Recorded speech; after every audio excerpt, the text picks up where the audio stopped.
Good morning, everybody. I'm Evan Medeiros. I'm the Penner Family Chair in Asian Studies at Georgetown. I'm very pleased to welcome you to the next iteration of the webinar series sponsored by the US-China Dialogue within the Georgetown University and the School of Foreign Service Asian Studies. Today, we have a very, very special and topical discussion titled The Inside Story of the Global 5G Competition Between the United States and China. This is a story about technology, international business, and of course, geopolitics, which is why we thought it was a perfect topic for both the US-China dialogue as well as Asian studies. And we're very lucky that we have three very unique and very highly qualified specialists to talk with us about 5G. And I'd like to introduce them and then open it up for some discussion among all of us. We first have Stevenson-Yang, who is the co-founder of J Capital Research and a 27-year veteran of China.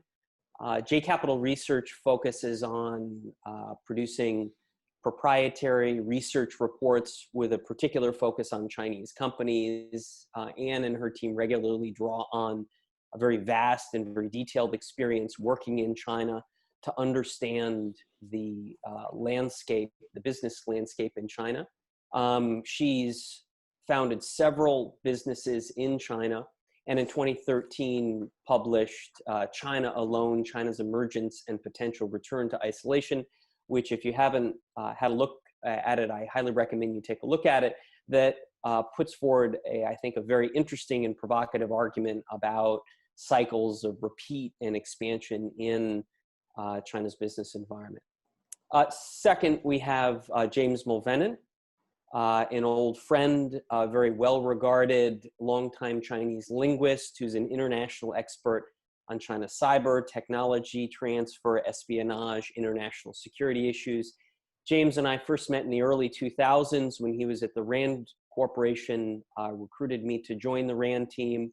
And James at that time was at the forefront of looking at the commercialization of the PLA, which in many ways we've come full circle on. James now is the director of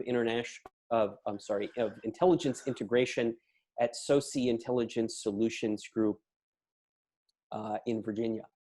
And third, we have Diane Ronaldo, who is the executive director of the Open RAN Policy Coalition, very interesting group that advocates building open and interoperable interfaces within and between the subcomponents of mobile communication system. That's a mouthful, and I know Diane's going to explain to us a little bit more about that. She's also a senior vice president at Beacon Global Strategies. Previously, she served as the administrator of the National Telecommunications and Information Administration and acting assistant secretary at Commerce, focused on communications and information. So welcome, Diane. So to get us started, what I thought I'd do is open it by asking Anne to sort of lay out to us the telecom landscape in China. How has the telecommunications industry evolved? You lived in China 27 years. I know you've been deeply involved in monitoring, surveying, and in some cases participating in the evolution of the telecom industry in China. How has it evolved? And tell us a little bit about Huawei, the company that is at the center of the controversy between the United States and China, and help us understand what Huawei is all about. Is it a private company? Is it sort of a quasi-state-owned enterprise? And why is it at the heart of this great competition between America and China? So over to you, Anne. Thanks, Evan. Thanks for the introduction, and let me try to address at least a little part of that. I think the first thing to say about Huawei is that its ownership is actually irrelevant. But let's start at the beginning. The move to 5G, I think, does not really represent a paradigm shift, but instead it's an incremental and in fact in some ways humdrum upgrade. So why is there so much focus all of a sudden on 5G and Huawei's role in it? And I think the answer is clearly because the West and the US in particular are reassessing our relationships with China and starting to realize that this hazy idea that China would change with and adapt to the post-war liberal order was simply wrong. Instead, China has sort of coupled with international institutions the way boxcars couple with one external joint, rather than changing its home institutions really at all. So 5G has kind of become a focal point for China policy people who are looking for some kind of medium between, for US trade and investment policy, between decoupling and appeasement. But the problems that Huawei represents or presents are as old as the internet and the Chinese manufacturing phenomenon. The internet, in a way, supersized the pre-existing problems of Chinese intellectual property theft and industrial espionage, which are the principal concerns around Huawei. So Huawei is part of the China cheap phenomenon, which started with factories that were explicitly designed to reverse engineer foreign products and then exploded into international markets with information technologies in the late 1990s. Huawei was born in 1988 in Shenzhen, which was then a listing post on Hong Kong that had tight restrictions on access to the city. If you remember, you had to show a passport to get in. If you were foreign, you had to get a special pass if you were Chinese. Huawei was created as part of the massive military restructuring program from 1988 to 98 or so, something that James is much better qualified to address. And it was designed to help China gain access to cutting edge technologies for the military that would not have been available to a directly owned company. China's military procurement at the time suffered from chronic shortages of capital and know-how, and the reforms starting around 85 to 88 were designed to address these defects. So the Chinese government explicitly designed the path by which foreign technologies entered China.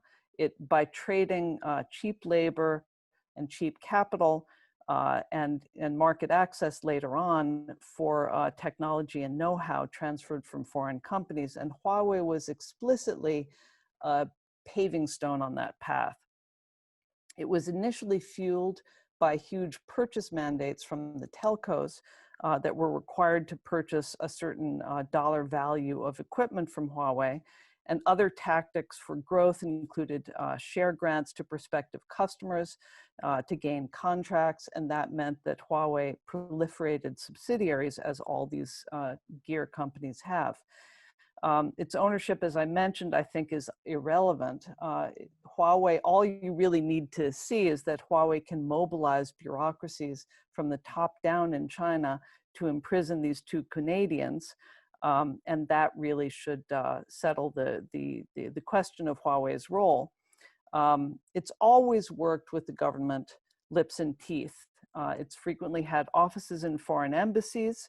In 2005, I saw the bank plan for Huawei, or for the tech sector, that allocated $10 billion in subsidies in soft loans to Huawei and $100 billion overall to several companies like it. And it's always been the recipient of massive government subsidies, including from the numbered research institutes that used to sit under the old armaments industry. Huawei people travel with plane loads of diplomats.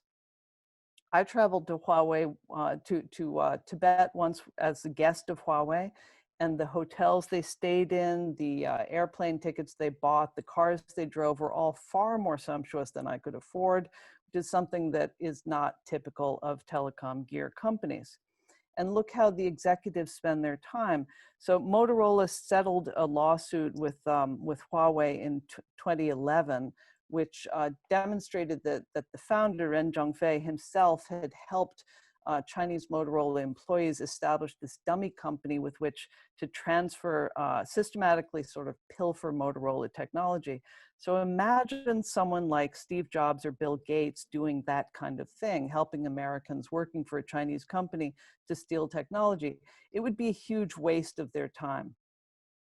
One thing that Huawei has done extremely well is to build its own myth. So of all Chinese companies, Huawei is probably held in the highest regard in China and outside of China. Its origin myth is that Ren Zhengfei started it with a very small stake, differently explained, sometimes $5,000, sometimes $50,000, and then filled airplanes with PhD scientists from the north and brought them to Shenzhen to sleep under their desks. It built two massive campuses in Guangdong province that are filled with engineers, and one of which is modeled after, I think, the Loire Valley Castle area. It always announces triumphant growth in sales, no matter what the headwinds might be that year. And it's very much feared as a competitor internationally.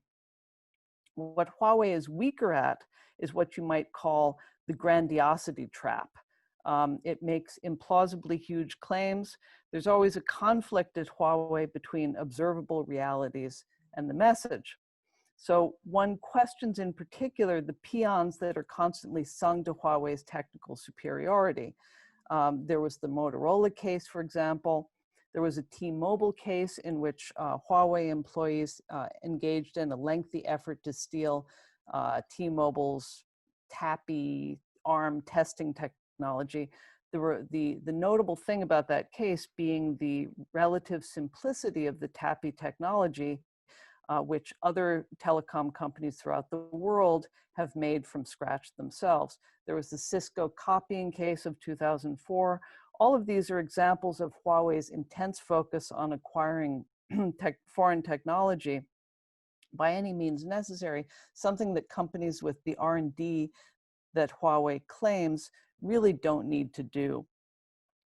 So the problem of industrial espionage writ large has been exacerbated and amplified by the advent of surveillance capitalism.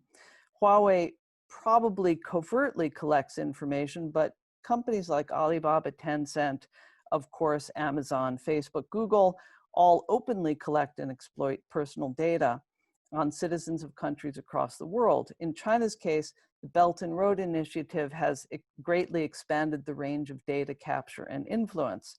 And nations really have no defense against this, against influence campaigns that are using data or IT-enabled espionage. Information privacy regimes are all national, whereas information collection is international, and countries have very weak defenses against technical snooping. As far as switch-level snooping is concerned, America in particular finds itself vulnerable because we have no US telecom gear companies left.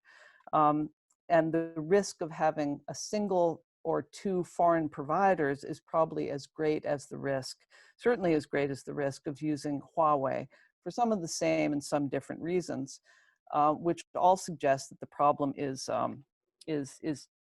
not just technical and not just bilateral. But I will yield to James to go on with that. Anne, thank you very much. Before we move over to James, let me just ask you, how is it that, in your assessment, Huawei was able to achieve such apparent global superiority in 5G? What was it? Was it subsidies from the government? Was it an accumulation of successes? Was it the fact that you had the diminution of competitors in Western markets? How is it that Huawei is now the global leader in 5G? I think what you see is what you get. I mean, Huawei has been successful in acquiring assets overseas, in copying technologies overseas, and also and obviously it has a massive reverse engineering program, but also in deploying thousands and thousands of engineers in order to create these technologies. So a combination of those three things. But I think what needs to be pointed out about Huawei is that internationally, yes, Huawei has superior, has excellent gear, but internationally, if Huawei is in a bid with competitors and its equipment costs the same or more, then the buyer is not buying Huawei. The key competitive point for Huawei is still that it's cheaper. And you think they're able to bring about the price advantage because of government support? Is that your argument? I do, yes. Great, great. So now I'd like to turn to James Mulvenen to talk a little bit about the U.S. Angle of things. But before we turn to James, I'd like to remind everybody that you can submit questions to us at the following email address: US-China Dialogue, one word, no hyphen, US-China Dialogue @georgetown.edu. We're going to have a conversation among the four of us for about 30-40 minutes, and then we want to turn to your questions. So again, US-China Dialogue @georgetown.edu. So James, we'd like to turn to you now. So Anne talked about the China dimension of it, and in particular, the role of Huawei and how it's achieved its position of relative success.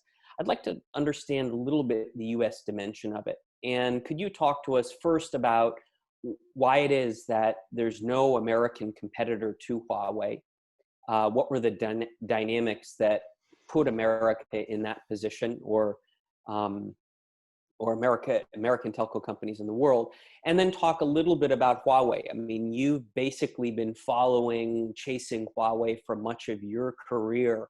And it'd be useful to understand, sort of get an American perspective. How do American policymakers, American business leaders look at Huawei, and how serious a competitive threat is it? James?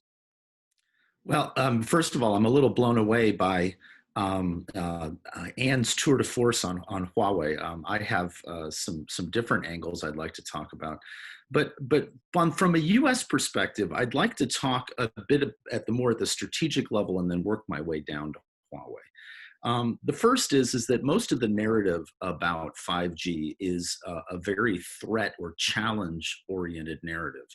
And I would just like to highlight that I think that there's a tremendous opportunity for the United States in 5G. Industrial policy is a 16-letter phrase, not a 4-letter word.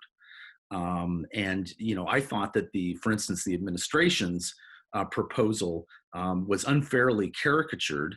The U.S. government built the Eisenhower interstate system. It didn't build the trucks. It didn't build the depots. It didn't build the Trucker America restaurants that Anne loves so much. It didn't build the cargo that goes on those trucks. But it did, through industrial policy, build a foundation. And there is, in my view, a great merit to the idea of tax subsidies and other things designed to build that underlying framework. The companies are still going to have to spend billions of dollars building the elements of 5G that provide consumer services and generate the profits that they want. Secondly, the US, I think, more recently has decided that we don't have to do it alone. And this gets to your question about telecommunications equipment manufacturing in the United States. Cisco would probably disagree with your contention that there are no telecoms equipment manufacturers left in the United States.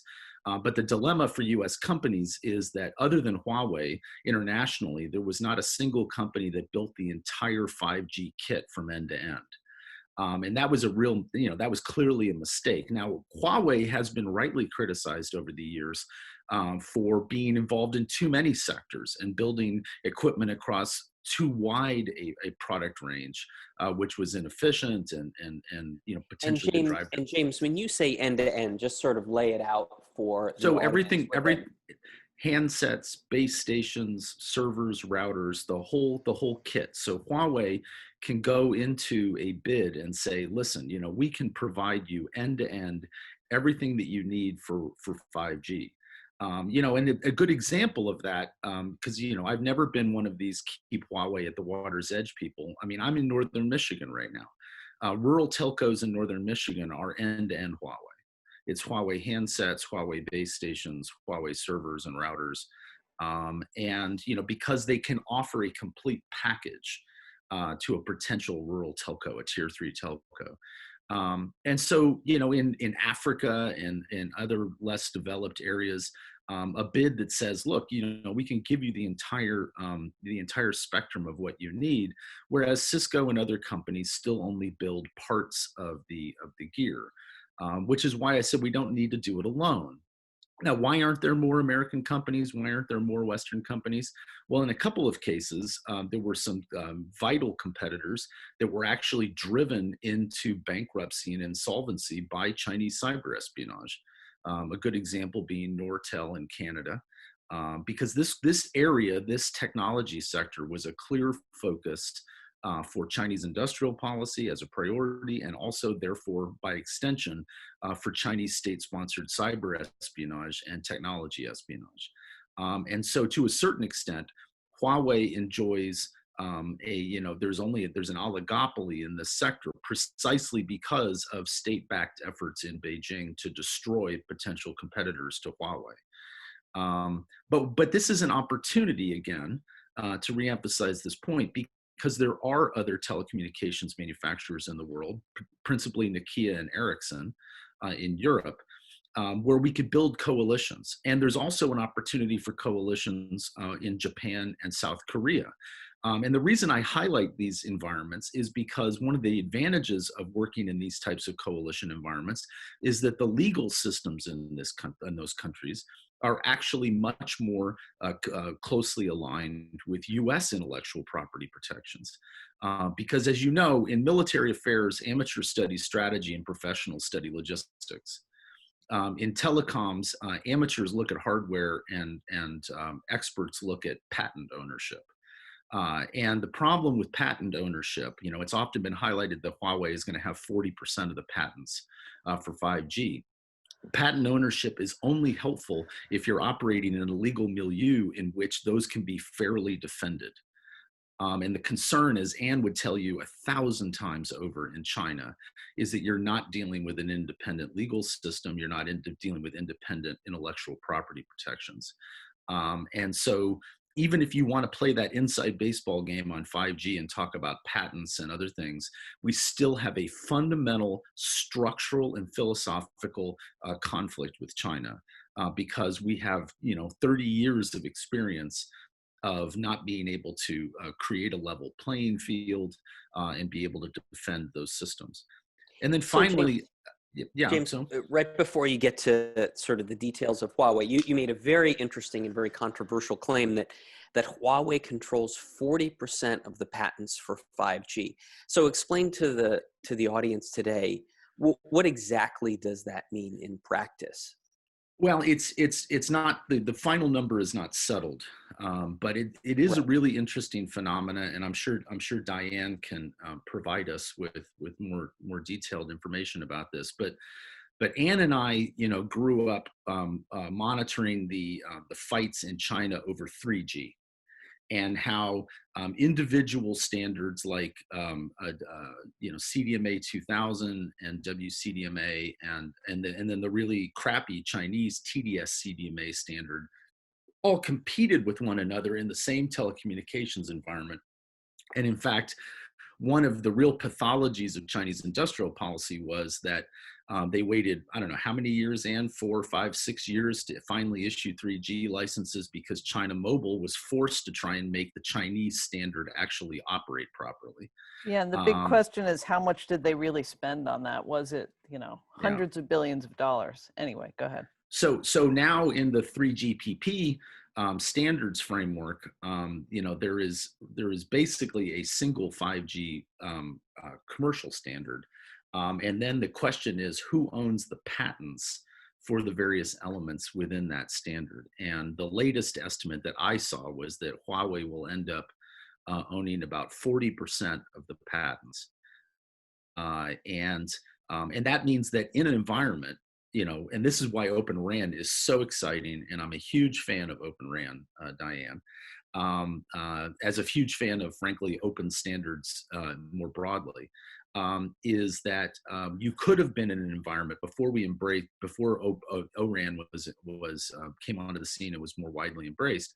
We could have had a situation in which there wasn't a single Huawei box in any tier one network in the United States, and yet U.S. providers and telecommunications equipment manufacturers might have had to pay royalties on those patents, which of course is perverse, because the whole reason that China developed its own set of national standards across every information and communication technology was because of a deep national aversion to paying royalties on patents to foreigners.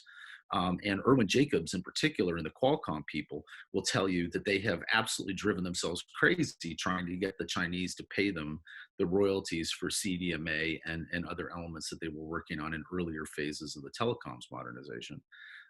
So that's real inside baseball stuff. But if you look specifically at Huawei, I completely agree with Anne's characterization.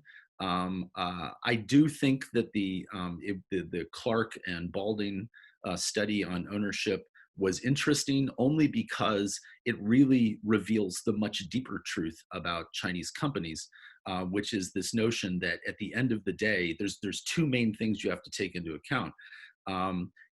Is the ownership structure by a union when the Communist Party controls all the unions? Is that really private ownership? Is that really an ESOP? I don't think it is. But then more importantly, with regard to Huawei, I spent over 15 years inside US government meetings where we were engaged in a quixotic quest to find the so-called smoking gun. And we found plenty of smoking guns. All you have to do is look at the Organization of African Unity headquarters situation that Le Monde described. And I know, Evan, I know that you're a passionate reader of Le Monde. That was the reason why that was an interesting case was that people have really gotten fixated on these stupid ideas about implants and backdoors.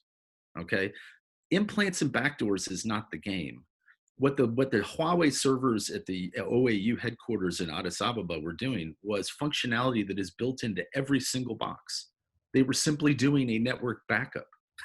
And they were doing a network backup in the middle of the night back to servers in Shanghai. We don't have to overgild the lily in terms of looking for, fiddled equipment and backdoors, plants and things, when the actual sophisticated functionality of these boxes allows you to do many things that we would call signals intelligence. But at the end of the day, I think that Huawei was hoisted by its petard. Because the Chinese started publishing these laws, like the National Intelligence Law, that says that Chinese employees of companies operating abroad, and I'm happy to talk about the Chinese government's view of extraterritoriality and why Huawei USA is treated by Beijing as a Chinese company, not an American company. And those Chinese laws, much as we've seen with the rendition program and Operations Fox Hunt and Skynet, they don't care what passport you're actually holding. You're still a Chinese citizen as far as as fine as the Chinese government is concerned. That national intelligence law says that Chinese company employees have to comply without warning completely to any request by the Chinese Ministry of State Security or other security organs to engage in lawful intercept. And they are prohibited from telling their foreign company compatriots that they are in fact complying with that. The amazing thing that happened was that when Western reporters asked Ren Zhengfei at Huawei headquarters about this, he said that he would not obey a Chinese law that was injurious to his business. Well, if you need any more evidence that Ren Zhengfei is a made man with the Chinese Communist Party, it's the fact that he publicly said that he wasn't going to obey a Chinese law. Now, of course, the reporters were not trained in law school, so they didn't ask the obvious follow-up question, which was, are you also not going to obey American laws that are inconvenient for your business? Do you have a view of Huawei that exists above law? And so these are the real concerns. It's the potentiality argument, not the smoking gun. In other words, if Huawei, this is the question I always ask senior policymakers. I say, if Huawei was able to get into a tier 1 network in the United States because of best price, best tech, best service, And then subsequent to that, the Chinese Ministry of State Security or the Chinese military came down to Shenzhen and said, we want in. Anyone who understands the Chinese political and legal milieu knows that there is no way for Huawei in that circumstance to say no. And And James, is because of that true for any? Yeah. Is that true for any company in China? Basically, if you're ZTE or another telco equipment provider. Yeah, I mean, I want to let Anne talk about her personal experiences with this, but I do not believe in the current political and legal milieu in China that any Chinese company could say no to those requests, because the Chinese government has a complete monopoly on all of the elements of coercion. Exactly how would you say no? And the only way to say no is to be so mobbed up with them and so corrupt to begin with that you're already part of their cabal. Am I wrong, Anne? I think that's a great, if devastating, characterization. I do think that there's a difference to be, a separation to be drawn between small companies and large companies. I think that the Communist Party has its tentacles or has its grip most strongly in companies that have scale. If you're under, say, $10 million or $20 million in revenue, it's easy enough to say, oh, gee, I just can't do it, sorry. Because you don't have access to the huge loans and huge contracts that those big companies are getting anyway. But in general, I would agree with you. Great. I'd like to bring Diane into the conversation. Up to this point, we very much focused on proprietary and especially proprietary Chinese solutions to 5G. And James very helpfully pointed out to us one of the principal reasons Huawei has been so successful is they're one of the few companies internationally that can provide an end-to-end solution, sort of plug and play. But there's a very different model than the proprietary model, and that's the open model, sort of the Linux of 5G. And so, Diane, I was hoping you could introduce us a little bit to what Open RAN is. It's certainly new to me and perhaps some of our audience today, and how we should sort of stack up Open RAN with proprietary solutions. And I think the big question is, once we get a decent understanding of what Open RAN is it a viable alternative to not just Huawei, but any proprietary 5G solution? And sort of, is it the white knight? Is Open RAN the saving grace? Is that what's going to prevent Huawei from dominating 5G all over the world? So I know that's a lot, Diane, but I just sort of wanted to sort of set the stage and indicate why we wanted you and your organization to be part of this conversation. No, good morning. I appreciate the opportunity to be with you all today and talk about these important issues. I've done a lot of Zoom events over the past couple of months, and I have to say this is already one of my favorites. When I was at NTIA, we kind of listed all the buckets of issues under 5G, and I think we've already hit more than half of them with patents, research and development. Spectrum's also a very important part of that conversation as well. So if I can back up a little bit, prior to being the executive director of the coalition, 10 years ago, I worked for chairman of the House Intelligence Committee, Mike Rogers, when he wrote the Huawei report. He was also on the Energy and Commerce Committee. So we got to see it from both the national security side as well as the economic side on how the rollout of 4G came to be and what that brought on the end as far as the app world. Back then, it was all about the carriers. And this is the first time that we've had the network guys front and center. There's demand. People want to know how their information is traversing. They want to know where their information is held.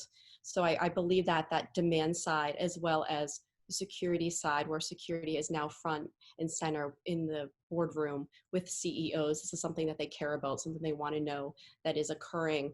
I think after the firing of the Target CEO, it's kind of a wake-up call for people that we need to start making these issues front and center. So the Open RAN Coalition, I first came privy to the concept of Open RAN while I was in the administration. I did a lot of traveling, talking to my counterparts around the world, discussing who they're going to use for their network for the 5G build. And kind of some of the similar themes that we were hearing time and time again was, as James mentioned, it was this one-stop shop. It was the easy button. Well, yes, you can talk about security and other aspects of your network. A big part of this was the idea that you can place one call, they can come out, build your network, they can service your network, they can update it as need be. So when Open RAN first came to us, it was appealing in the fact that, yes, you can have an open interfaces, a more of a plug and play model. I liken it to the old stereo systems that we all got when we were kids, the stereo in a box where you have your speakers, your CD player, your turntable, right? All the old school components, but you couldn't pull out a CD player, the Sony CD player, and put in a JVC, or eventually upgrade to Spotify.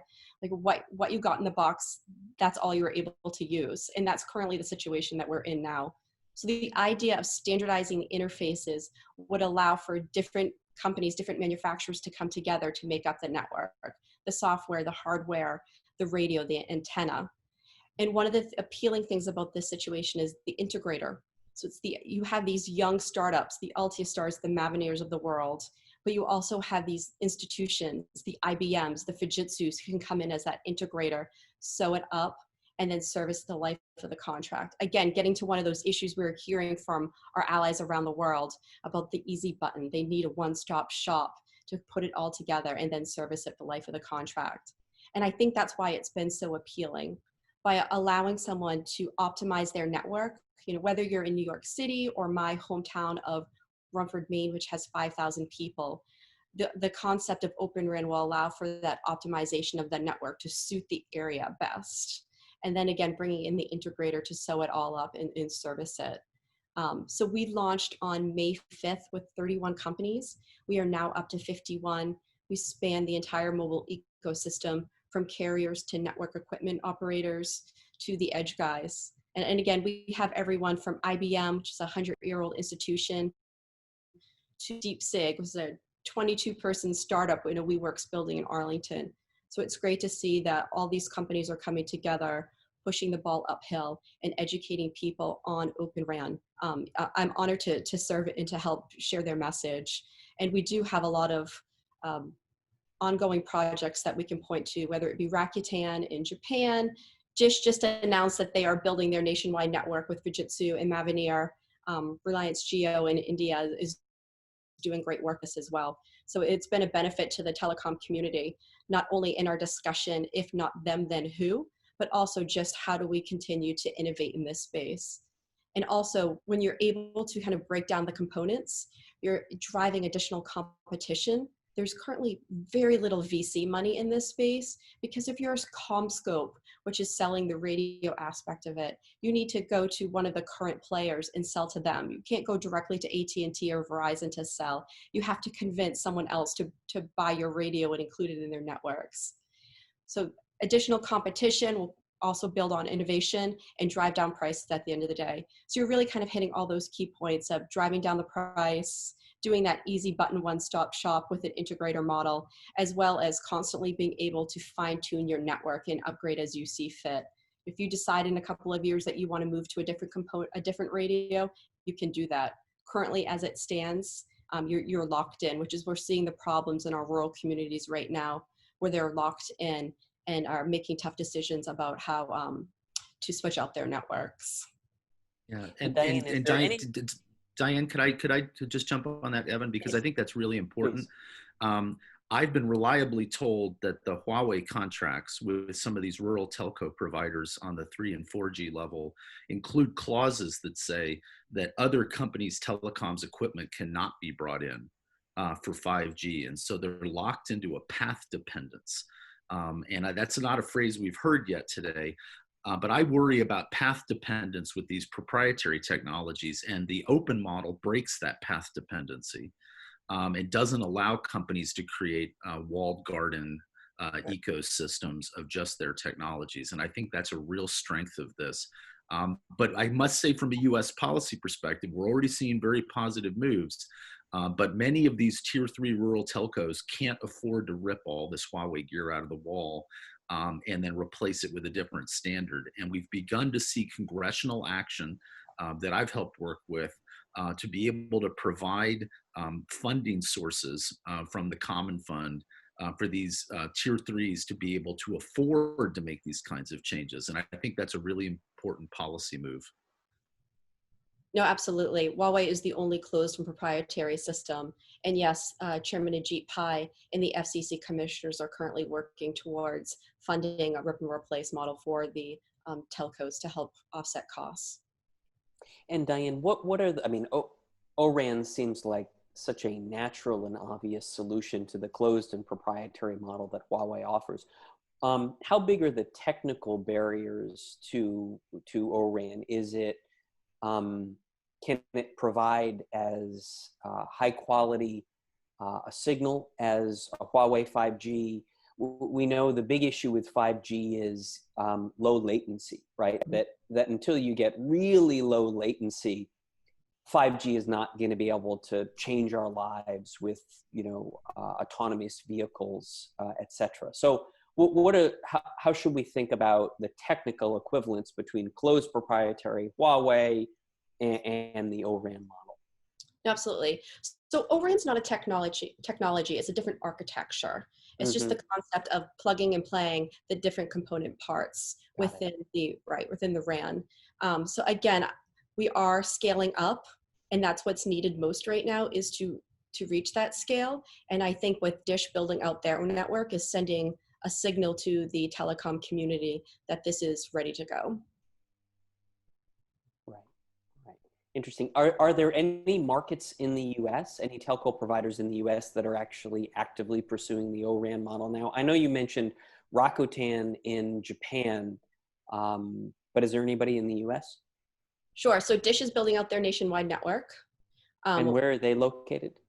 Dish is headquartered in Colorado, but they are building out their nationwide network. So they're going to be the fourth largest carrier once their network is built out. AT&T, Verizon, they're all currently doing testing as well. They have contracts in place to build out their 5G networks with Nokia, who's also a member, in Ericsson, but they're all doing testing currently on Open RAN. But yes, this has been a much bigger play internationally until recently with Dish's announcement last month that they're building out their network. Great. Well, I want to take the conversation a little bit back to sort of the US-China dynamic because that was the original focus of this conversation. And the obvious question here is, how are the Chinese going to respond? And I'd like to sort of ask Anne to dig into this. How should we expect Huawei as a competitor to respond to the fact that it's getting a lot of pressure around the world, right? There are a variety of governments that have already declared that Huawei is not welcome. So how should we see this competition shaping up, and what are the Chinese going to do about it?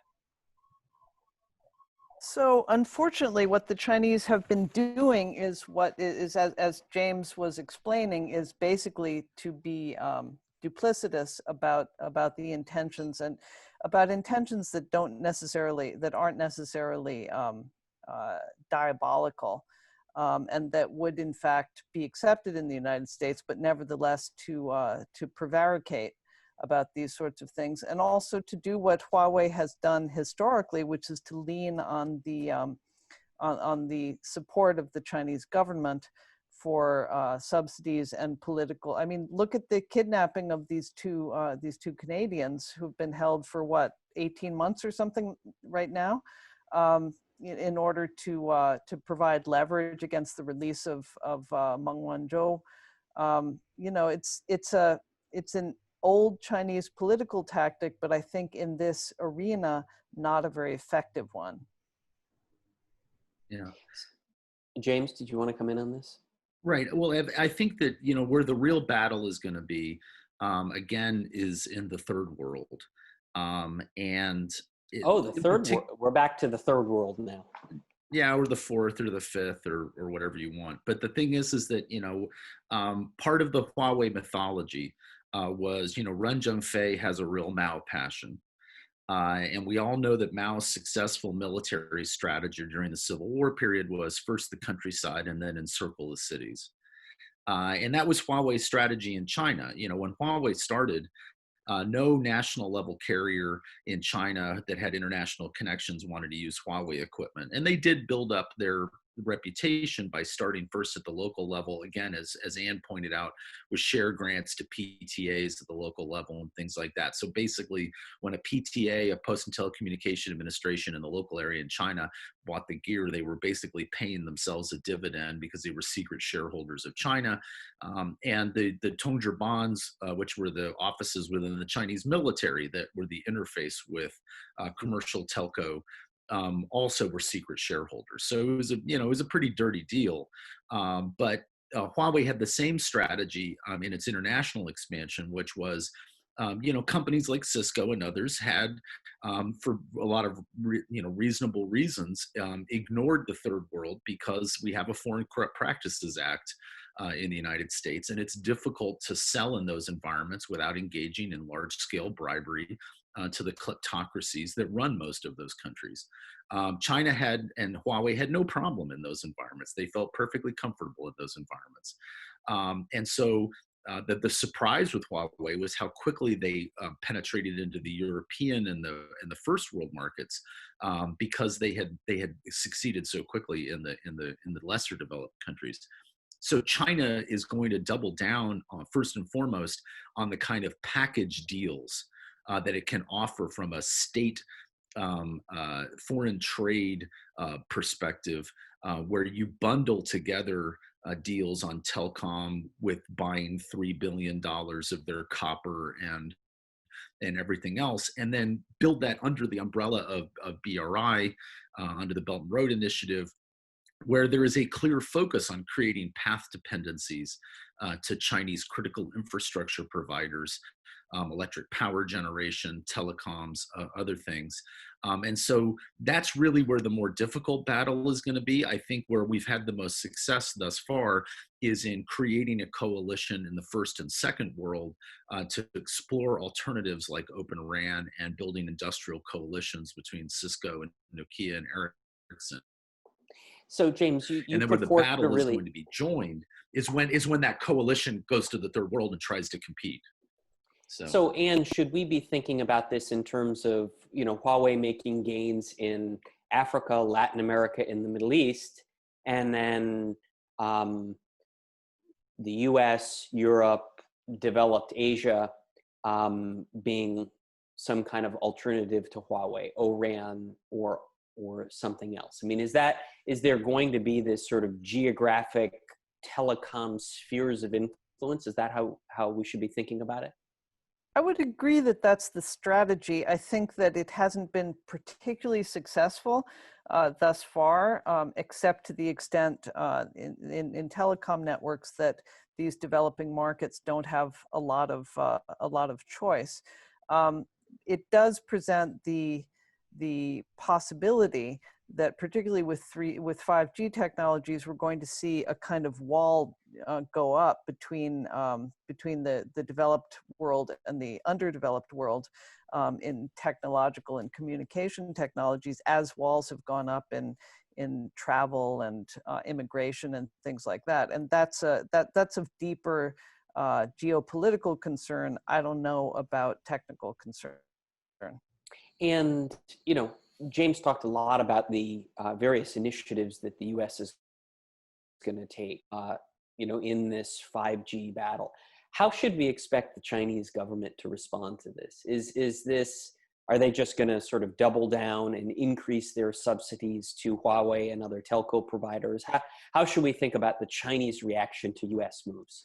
I mean, that is the pattern so far. And I think that my feeling about China is that the stimulus post-2009 crash gave them the leadership the misapprehension that the Chinese economy is completely independent from the international economy, because they didn't take into account the inflow of $2 trillion in hot money. And how much that supported the currency. And so they thought, well, we can just stimulate infrastructure and real estate and we don't need the international economy.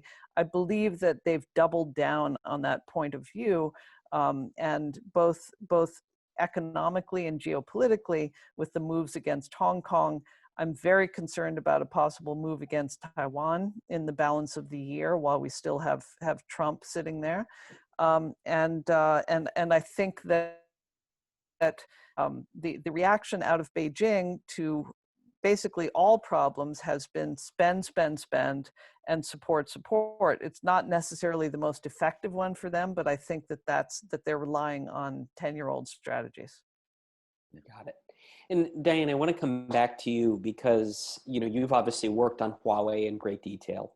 The Trump administration's strategy, as James I think accurately described, is largely to go after Huawei and maim, if not mortally wound Huawei. Is that the right strategy? Is that going to work? Is it? In other words, should the U.S. be focused on slowing down and perhaps killing the competitor as opposed to encouraging America to run faster? So as someone who was, I'll put on my administration hat from rolling out of NTIA at the end of last year, I would not say that it is a going full force after Huawei. There have been lots of conversations out of the State Department, from Secretary Pompeo to Ambassador Rob Strayer, around the world about who should you decide to put in your networks, trusted vendors, Prague proposals. These are all things the US government has participated in to have a thoughtful conversation with our allies about how we should be building out our networks and how we should look at these things. There's also been a lot of support around the Open RAN concept in the administration as well as Congress. And I think, again, what is appealing is what we're discussing within our coalition. We're not seeking mandates. We did not form because of any one country or any one company. What we're discussing is a private sector market-based solution. And I think that's why it's gaining so much steam, that if you do just allow for the open interfaces, you're going to inject that additional competition, which is going to drive the next generation of networks. I won't make a comment about any comments the administration is making on Huawei in particular, but I will say that there is a positive conversation around what the United States private sector and our allies around the world are doing to help continue and ensure that we have a robust and diverse supply chain. Sure. But Diane, how should we understand actions like the direct product rule, which basically is denying HiSilicon, the semiconductor arm of Huawei, access to TSMC, its main chip provider. So, the administration is definitely going after Huawei, right? Right. No, there's lots of ongoing conversations, lots of ongoing actions.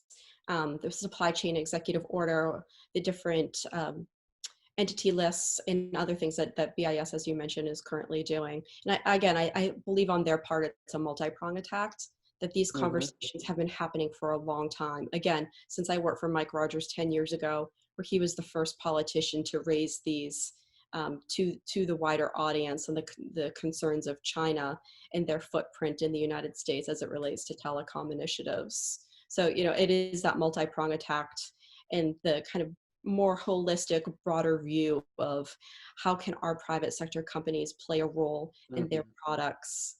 Who are they selling through concerns about sanctioned countries as well. So Diane, from your perspective, what is the administration doing to help the private sector and especially ORAN? How should we understand the sort of government-private sector nexus when it comes to ORAN? Yeah, I think that there's a lot of things that not only the US government, but our technological allies around the world that can do to help move forward the concept of Open RAN and be supportive. Again, we're not seeking mandates, but through procurement processes, through kind of that, stamp of approval will help the industry get to scale. And that's ultimately what is needed, is scale. So I think having conversations with governments, we hope to be able to provide feedback on the Prague proposals, which is coming up in September, that the U.S. government will be participating in Prague once again. So we want to make sure. And what's Prague? Just remind everybody. Sure. So the Prague proposals occurred last May, where most of the more European countries, the US, Australia, came together to have a discussion around what are some of the questions, what are some of the best practices and standards countries and as well as carriers need to be thinking of as they choose who's going to build out their networks. So again, it's that trusted vendor, ensuring that the right questions are being asked and to give everyone that peace of mind that networks are being built based on sound decisions and not on price alone. And Evan, if I could contrast that with what happened at the ITU 3 years ago, where you have a Mobile World Congress where you have the Chinese government official who's the Secretary General of the UN International Telecommunications Union on a stage holding up the one arm of the Huawei representative and one arm of the China Mobile representative to an international audience and saying, ladies and gentlemen, your global 5G standard. That doesn't sound like a fair and impartial international organization approach to these sorts of things. And so Prague was a really critical sort of counterweight to what had been kind of a rickroll that was going on in ITU as a function of some of the Chinese government initiatives. And so for those of us not steeped in international telco organization policy, who sponsors Prague? How is Prague different from ITU? Is it a different organization? How should we understand it? Yeah, so no one government, well, it was held in Prague, obviously, but it was just every government sent representatives from their own country to have a discussion. The United States participated and led the economic discussion on how, and again, that's a big part of this conversation is the economics of it. Security seems to be the drum that's been beaten for the past couple of years, but it's important to also talk about the economics, not only the consequences that could occur if you make decisions not based on, right, people are making decisions based on cost today and not the overall cost in the next 10 years. Sure. And I want to bring you back in on this question of Huawei. Can the U.S. kill Huawei? I mean, I know it's debatable whether or not that's U.S. strategy, but is it doable, or is the Chinese government going to do everything possible to subsidize their existence? I don't think it's even a matter of that. It's that apart from the desirability of killing Huawei, like what would you do specifically to get rid of Huawei's intense penetration into networks all over the United States? Are you going to get rid of their support? Are you going to substitute, are you going to hand Huawei USA to some other company? That would be a pretty dramatic measure and not only a terrible precedent to set internationally, but not very feasible. What do you think, James? Is the administration trying to kill Huawei? And do you think they're going to succeed? And as Anne said, what do you do about Huawei USA's penetration in rural telcos? Well, the thing is that, look, I want to say a couple of nice things about Huawei. They're a genuinely innovative company. They make good kit. And in a world in which we had fair and equitable telecoms equipment manufacturing competition, we shouldn't fear competition. We shouldn't fear the dialectic. The Chinese don't fear the dialectic. Why should we fear the dialectic? The problem has always been the Chinese government's thumb on the scale in terms of state subsidies and other behavior benefiting Huawei. And I view a lot of the initiatives that we've taken thus far as market leveling initiatives, not designed to kill Huawei. We're not going to be able to kill Huawei. It's actually the preferred provider for the fastest growing mobile market in the world. To a certain extent, we've all been telling the Chinese that they need to move to a consumption model. And they've created a gigantic consumption market within China. Now, admittedly, most of the growth now in mobile in China is pay as you go, and it's not people buying phones with large data plans like my teenage daughters that run up my bills. But again, they have a huge internal market, and the digital Silk Road provides them with a tremendous sales opportunity. So, but here's the bottom line: we over globalized. we became overly dependent in our information and communication supply chains inside a country that is also the primary cyber threat actor against the United States. That's insane. And so what you're seeing is it's not as much decoupling as just sort of a reshuffling of the way things are done. So yes, TSMC is being forced to choose. And they're going to choose to become part of the American secure supply chain. And that's why they're building a $12 billion fab in Arizona. And China has an option, and Huawei has an option, and HiSilicon has an option to go with SMIC. Now, yes, SMIC is 2 generations behind. This is the Shanghai. And isn't the U.S. denying SMIC access to the kind of high-end production technologies? Right. So you called that a market leveling strategy. It sounds a little bit more pernicious than a market leveling strategy. The point is that yes, SMIC is going to have a great deal of difficulty buying Western lithography equipment and other design gear and everything else. But at the end of the day, they've also had 15 years to work on developing indigenous lithography equipment and so on and so forth. So HiSilicon is going to be spending a lot of money, and there's going to be a lot of Chinese government subsidies in order to create that technology. I mean, frankly, my warning sign right now is advanced lithography and other elements of the semiconductor supply chain that are being reshored to the United States. I would check your firewall. Because this is precisely the time when there would be large-scale, very sophisticated cyber espionage against your intellectual property, because there is a widespread true belief, that China is going to have to be more autarkic in terms of the semiconductor supply chain. And so right now, if I was, the chief information security officer of one of those companies, I would be going to my board asking for a lot more money, because I think there's going to be a tremendous threat now that the ability to tap into that international supply chain is being affected by these policy moves. Diane, I saw you had your hand raised. Do you want to come in here? No, absolutely. Thank you. I would just say that I think it's important that we don't focus on playing whack-a-mole and taking out one company. That is a systemic problem. And so we need to ensure that we are also shoring up our own supplies here and with our allies around the world. As I like to say, you continue to hear that, are we winning the race to 5G? And I'm not a big fan of that line anyways. I believe that you're putting speed over security and making sure that you're getting it right. But I also believe that we need to double down on us. We are an incredibly innovative country. We pride ourselves on research and development and working collaboratively with our friends around the world. So I think we need to continue we're falling back on what we're good at instead of focusing on, do we need to take out any one company? So I just wanted to make sure that I was able to add that input. Yeah, no, that's very good. It's very well said. And I've certainly always been a big fan of a strategy of making sure America runs faster as opposed to being totally focused on slowing down the other guy.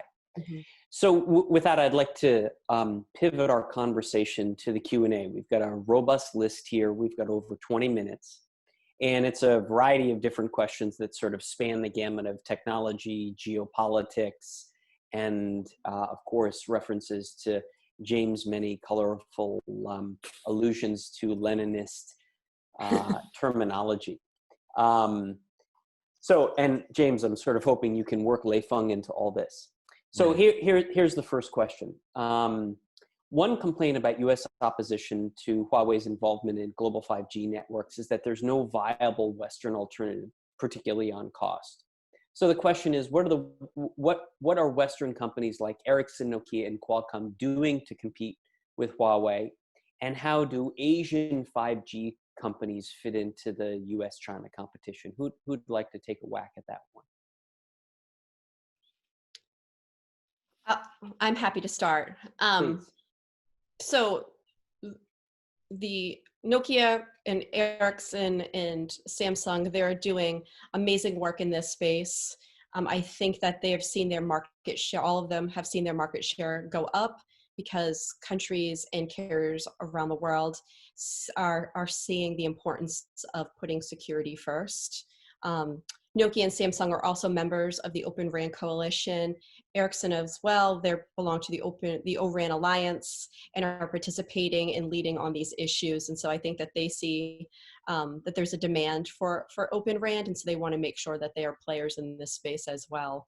As far as price, you know, that's a hard one, right? You sell your equipment for one price and they're just going to undermine you every step of the way. So I think it's important to, you know, continue to compete, innovate. It will bring down prices at the end of the day. And I think nations are seeing that they're getting a good value for what is out there currently, and they're smart to take that instead of boxing themselves into a closed proprietary system that they are unable to change in the near future. James or Ann? Well, I do think that we need to have alternatives to some of the price supports that we're going to see on the Chinese side. One of the, as you know, Evan, one of the dynamics with the creation of the Asian Infrastructure Investment Bank and other institutions like it in China as sort of the financial backbone of BRI and the build out, that there has to be a corresponding Western response to that to help countries that want to be able to have an alternative to Huawei. And that's that's real inside baseball stuff related to Exim Bank and I think that there will be a greater attraction to World Bank and IMF supports in these areas as well. Once people realize that the sort of no strings, no governance restrictions kind of Chinese money comes with it with a lot of other negative phenomena. And we're already seeing that in some of the third world locales where, frankly, it contributed to kleptocracy and it contributed to, some real state society problems. But we need to do better. We can't just assume that we have a monopoly in international financial supporting of telecoms modernization. So James, let's say we're able to pull the money together. Is it viable that one could build a coalition between Ericsson, Nokia, Samsung, and I don't know, NEC in Japan? I mean, is that possible? Can you have technology that can so seamlessly integrate that you could have a system that would compete with the sort of Huawei end to end? Is that kind of coalition possible?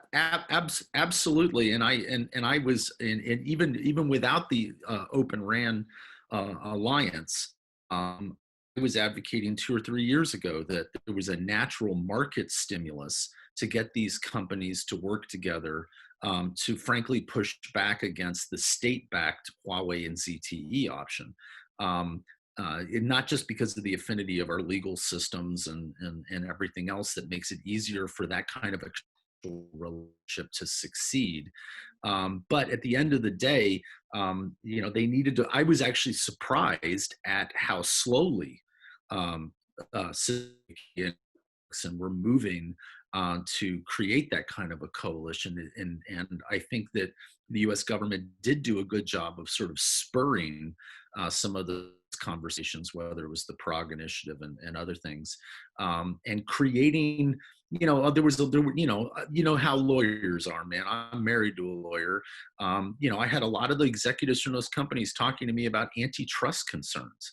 And the concern that the Justice Department was going to go after them for antitrust, for collusion. And so the US government sent them the right signals, which said, no, we support this. We're not going to go after you for antitrust. We're going to go after the surveillance capitalists that Ann was describing that are harvesting all of our data and creating behavioral models to manipulate us. And we saw that on Capitol Hill yesterday, watching all the surveillance capitalists squirm. By the way, I hope you noticed when Tim Cook and everyone else said that they had no experience or evidence that China had engaged in any cyber espionage against US technologies. That's just absolutely, absolutely insane. Yeah, as when I was at the National Security Council as one of the co-chairs of the China cyber theft working group internally, that particular point does sound slightly stretching the truth. That's fine. Let's go to the second question here, and this is specifically for Diane. Diane, could you talk a little bit more about the incentives offered to businesses to cooperate and share information in the ORAN architecture? How does ORAN encourage incumbent companies and startups to work together without fear that one will quash the other in the long term? Many startups want to disrupt incumbents, so this seems like an obstacle. No, that's a great question. And it's absolutely true. I think when you have a group of 51 companies, it's hard to get everyone rowing in the same direction. So on our outset, we agreed to a couple of things. We agreed to stay pretty high level. We're going to be there to educate people. We're not asking for mandates. We're actually technology agnostic. We're not saying there should be a hardware, software, virtualized solution. We're just discussing that if you're opening up the interfaces, then you're going to allow for that additional competition and innovation. I think folks understand that they're working alongside their partners, alongside their competitors. But if we all work together, our collective voice is much stronger than the individual voice to talk about the benefits of an open RAN architecture. But what about business incentives? The question really is do you believe, does the US government have the tools to offer the kind of incentives to address the structural tensions associated with building an ORAN network? I think that's sort of what the question was getting at. Sure. So Senators Warner and Burr introduced legislation at the beginning of the year, the USA Telecom Act. Chairman Pallone and Walden, the chair and ranking of the House Energy and Commerce Committee, also have their version of the US Telecom Act that was passed out of committee. So we're having great conversations about how do we advance legislation to help create incentives around research and development funding. Again, right, a lot of what we do is discussing public-private partnerships. How can we work with the US government? The Department of Defense currently has 5G test beds. Can one of those test beds have an interoperable solution? So again, it's getting to scale is what we're ultimately looking to. And the US government, as well as other governments around the world, can help give that seal of approval as our companies continue to have conversations with other countries, other companies around the world about using Open RAN solutions. Interesting. Thanks. All right, let me go to a very different type of question. I know we're sort of swinging around from technology policy, government policy to China policy questions, but there's an interesting question here for Anne about Ren Zhengfei. Anne, the question is, have you ever met Ren Zhengfei? What kind of person is he? What kind of business leader is he? To sort of summarize, in recent months, as the US has gone after Huawei, he's really sort of moved from being a very reclusive person to being a more public person. And what kind of company do you think he's going to turn Huawei into internationally? Well, those are great questions, but I don't know. I've never met Ren Zhengfei. I think it's notable that in China, increasingly in the US, but especially in China, the head of any large company, his job is government relations. His job is not business management. And that's what Ren Zhengfei has been doing for the course of his career. And he's come largely out of retirement in order to promote the Huawei sort of point of view, and to present Huawei as just a just a little engine that can overcome all sorts of challenges, and is private, and is not threatening to you coming to your community next week. I think that it's or in the case of James, supporting yeah, right. the network, We're already there. that's allowed exactly. him to join us today. Exactly. So I would, I don't know what Ren Zhengfei, I note that his daughter's name suggests that she was born late in his life, which probably is true since she's in her 40s and he's in his late 70s, right? But at any rate, I don't know. I just think that, Huawei is a very special type of company. These companies in China tend to... Meaning what? Well, I mean, if you look at almost any other company that's reached scale in China, the government starts to get very anxious about them and starts to withdraw licenses and in some way to curtail them. But that has never happened to Huawei, and nobody expects it to happen to Huawei. Huawei has sort of a special place. I think that the way to deal with Huawei is neither to ignore, neither to treat it as just one among many, nor to play the whack-a-mole game that that we were discussing before, that Diane was mentioning before. The point is to go both higher level and lower level, higher level being a better superstructure of anti-monopoly and procurement regulations, and lower level to to look at Huawei specifically. But I don't know about Ren Zhengfei. Got it.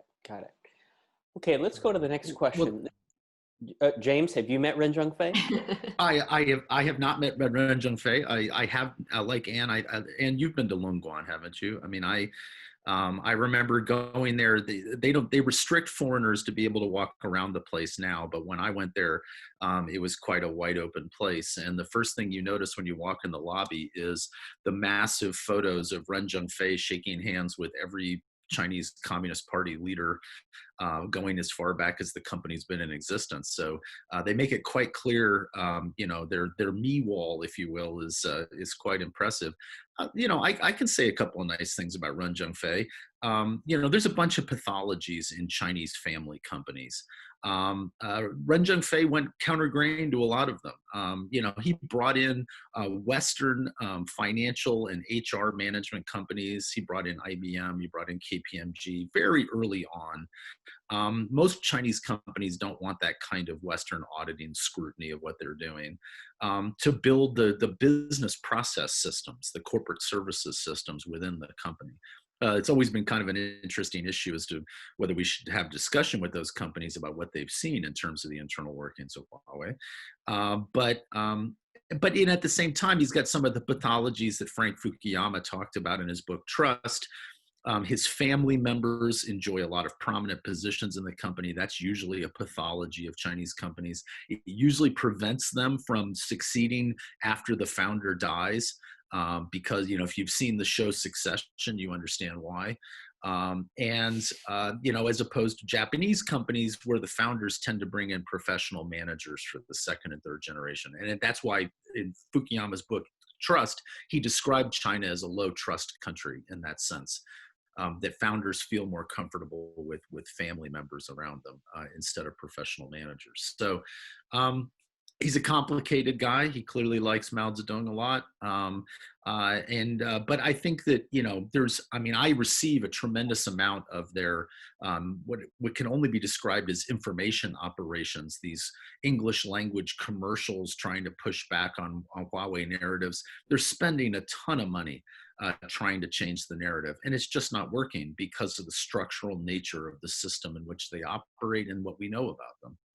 Yeah, and I would add that another pathology of Chinese companies is shared in spades by Huawei, which is that it's highly, highly siloed. In fact, the staff from different divisions are not permitted to talk to each other about business. And the first thing that struck me the first time I visited their campus was how this was then the biggest manufacturer in the world of PBX systems, but they didn't have one.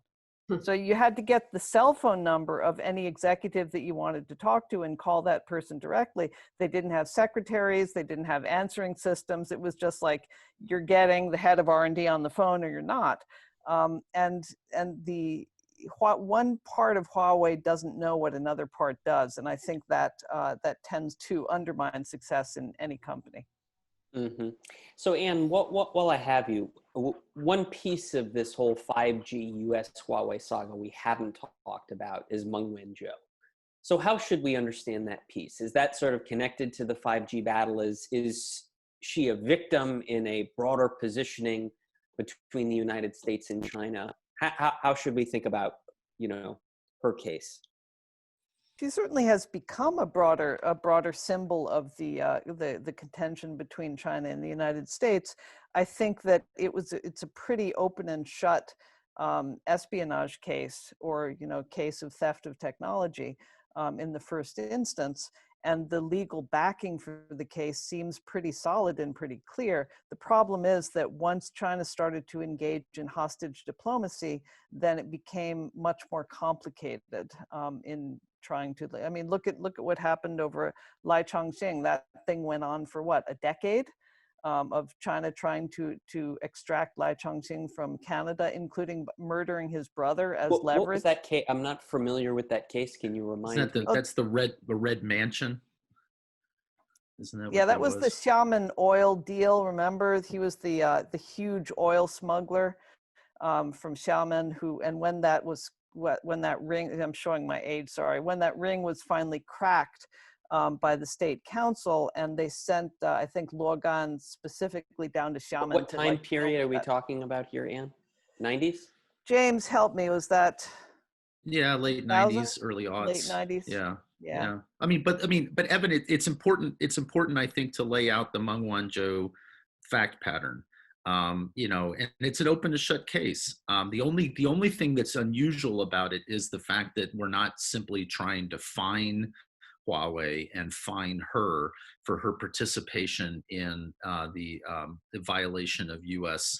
Sanctions against Iran, but basically she was the secretary of a Hong Kong company that was clearly owned by Huawei, and that company engaged in the diversion of Hewlett-Packard equipment to Iran in violation of U.S. sanctions law. And we have an extradition treaty with Canada, and she made the mistake of transiting through Canada, and we requested that she be detained for extradition to the United States for violating those laws. And it's notable that the Chinese government has never pushed back on that fact pattern. But the latest outrage, of course, in the last week is the Chinese now going after HSBC and saying that they deliberately entrapped Meng Wanzhou as a favor to the United States, which says more about the toxic environment right now in Hong Kong and the extent to which Hong Kong financial and business entities are being forced to basically be outside to Beijing and show their loyalty. And HSBC has tried to act independently, and now People's Daily is coming out and saying that HSBC was part of the U.S. conspiracy to entrap Wanzhou. So things are getting really, really ugly. Mm-hmm. Mm-hmm. Interesting. Well, I think we have time for one more question, and it's largely about standards. James, are you still with us? Your image is frozen on my computer. Okay. Well, until we get James back, the question is about patent blocks and buying up patent blocks. The questioner asks, I keep hearing that China, India, other Asian governments have a strategy to buy patent portfolios for their home-based countries to exploit. I don't think this has happened yet, but what would be the appropriate US, Europe, Japan, Korea response if you had state-backed businesses with unlimited resources trying to buy up patent blocks? Until we get James to come back, Diane, is that something you can talk a little bit about, patent blocks, and especially patent blocks on 5G? So I have to admit, it's not something I focused on all that much, but to similar instances around this is how do we deal with countries that take measures beyond what they should be, and remedies that the United States government can take. And I know that WTO and other international organizations are slow moving. It's hard to get an answer out of people. It's hard to get a remedy out of people. So we've had to go through diplomatic routes instead. As somebody has worked in this administration, I would say that it's very personality based. That these Department of State and Secretary Pompeo is seen as a rock star. And I worked for Secretary Pompeo on the House Intelligence Committee, and he was wonderful member of Congress to help support. So I think that they looked to Secretary Pompeo more than others within the administration to help push back against these type of actions. So you've seen a greater importance on the department than you have in past administrations. So I think that the Right. diplomatic routes have been a favorite of this administration on putting pressure on people to move off certain actions. But as far as patents, it hasn't been really my bailiwick. So I'm sorry I don't Sure. comment beyond that. No problem. And I know James is very much a patent and standard guy, and I don't know if we'll be able to get him back. So let me sort of end on this question. Dan, since you've served in the Trump administration, you know Secretary Pompeo, you know some of these personalities. If President Trump is reelected, what should we expect in the U.S.-China 5G competition for a Trump a second term? And and the question for you would be, and how is China going to respond, and how should we expect the Chinese reaction to change under a second Trump administration? But first, to you, Diane, what should we expect? What's the next version of Trump policy in this space if the president is reelected? Yeah, so somebody asked me a question a couple of weeks ago, like, why 5G? Why do we hear 5G everywhere? And there are other big bubbling tech issues that we don't talk about as much. I think with 5G, it's a little bit of something for everyone. You know, the race to 5G plays to people's competitive edge. You have the ongoing dispute about spectrum and how we move beyond that. So I think in the second term that you'll hear more about how we are continuing to push out additional spectrum. This is a favorite topic for the president and for the administration, working with FCC, also highlighting the deployments around the United States. We should have 100 large and medium-sized cities deployed, ready for 5G. How do we get handsets in the hands of people? You know, it's not enough to get 5G out. We need to ensure that people are getting handsets. When Samsung has already released their phones, iPhone should be released within the next couple of months. So again, I think it is a lot of that PR around it as well, because while it is about building out the networks, it's about what comes after that. It's the demand side. And for as long as I've been working in the telecom space, we've never had that demand side really pushing down on us. We're talking about smart cities and autonomous vehicles. So there is a need to get out the networks and blow that road to the 100 interstate lane that we're looking for, and driving down that latency that's going to allow us to kind of reach the next technologies that everyone is waiting for. So in your assessment, the Trump administration in a possible second term would really focus on building out the networks to realize the great advantages of 5G. Is that? That's right. We spent the first 4 years getting the spectrum in the hands of the carrier so they can build out their networks. So the next focus is actually getting things up and running, and then getting the application side, the user side, to start building upon that next big, great app that's going to change all of our lives. Great. And what about the Chinese? How are the Chinese going to respond to this? What do we expect? What should we expect? Well, first on the patent issue, I think that China has faced this in the past. The problem, and so have we. The problem to address in China is the fundamental frailty of the state-driven technology development industry, which is hobbled in its attempt to develop leading technology. So back in the early 2000s, China found itself without patents that it needed in order to compete internationally. So what they did was they formed patent pools, they engaged in dramatic reverse engineering, and they kind of skipped over some aspects of 3G in order to get to a patentless LTE strategy, and it didn't really work. And as James and I were discussing before, China Mobile spent probably close to $1 trillion on a failed standard TD-SCDMA, which was trying to be China-only patents. So now they try this acquisition strategy, and I think that they may meet some of the same problems. As for what China is doing, I mean, all you really need to look at is Made in China 2025, whose strategy is very, very focused on import substitution.